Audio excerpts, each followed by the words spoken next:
You are listening to Bedtime Dreamy Tales. Please make sure you have subscribed to our channel for new story. Story title, The Bee and Jupiter.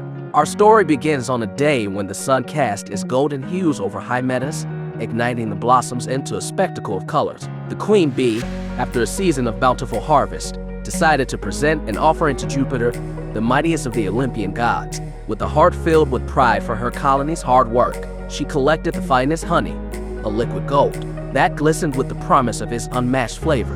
Ascending to Olympus, the realm of the gods, was no small feat for a bee, even for a queen. But determined to show her gratitude for a year of plentiful flowers and sunshine, she braved the journey. Upon arrival, she was greeted by the majestic sight of the divine abode, a place where mortals and even nature's creatures seldom tread.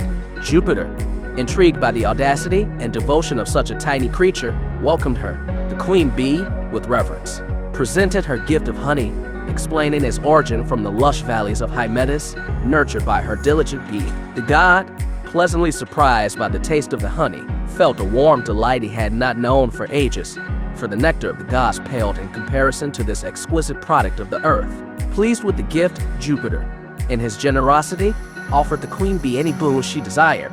It was a moment of triumph, yet also of introspection for the queen. She thought of her bees, of the countless hours spent gathering nectar, of the dangers they faced, and of the men who, without thought or thanks, stole the fruits of their labor. With a heavy heart, she voiced her request. Mighty Jupiter, grant my bees the power to defend their toil, to protect our home. Give them stings that can deter those who wish to rob us, ensuring the survival and prosperity of my kind. Jupiter, taken aback by the gravity of the request, felt a twinge of sadness. His fondness for mankind clashed with the promise he had impulsively made.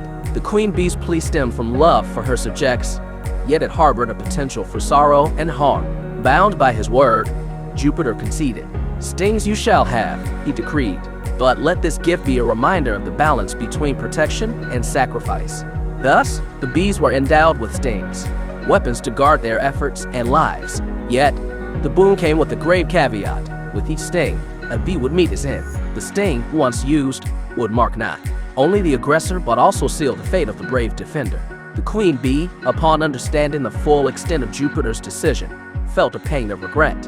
Her desire to safeguard her hive's labor had indeed come with a high price. She returned to Hymettus, her heart heavy with the knowledge of the double-edged gift bestowed upon her children. As seasons passed, the bees of Hymettus learned to wield their new power with great caution. The hive thrived, but not without losses. Each sting, life sacrificed, served as a poignant reminder of the queen's wish and its consequences. The humans, too, learned to respect the bees, understanding the preciousness of the honey and the cost of its defense. The queen bee, now wise with the weight of her choices, often pondered the lessons of her journey. Her request, born of a desire to protect, had taught her the delicate balance of nature, the value of sacrifice, and the profound responsibility of wielding power. And so, the story of the queen bee and her hive became a legend, a tale of wishes and their repercussions, a narrative of how even the smallest of creatures can touch the heavens, yet must always heed the earthbound consequences. It served as a reminder that evil wishes, like fowls, come home to roost, and that wisdom lies in seeking harmony and understanding the true cost of our desires. Through the generations, this story, enriched with each telling, continued to echo the profound truths about nature, humanity, and the intricate dance between them under the watchful eyes of the gods.